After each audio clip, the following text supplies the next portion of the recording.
بالنسبة لي سر دجاج الفرن تحطوا بهارات قليلة، تدمجوا شي حلو زي ما أنا سويت كذا، دمجت مع البرتقال، وصفة مش راح تنسوها. ودي حبة برتقال ونص نص، ودي أعصرها، والحب ونص هذا الشرائح بسويها. بسم الله.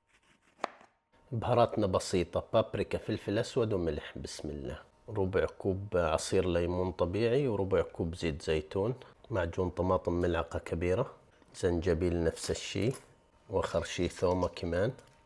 بسم الله.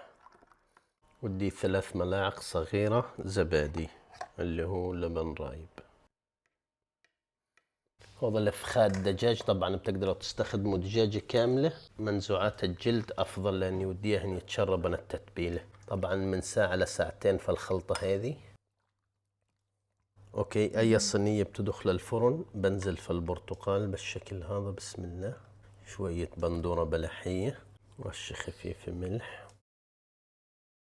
طيب رأس بصل، هذه زبدة بدي أسويها بالشكل هذا زي ما انتم شايفين. بدخلها على فرن محمى مسبقا على درجة 200 بدون ما أغطيهن، بياخذن تقريبا 40 دقيقة. إلى اللقاء. ولا بيكاسو ولا أي بيكاسو في الدنيا.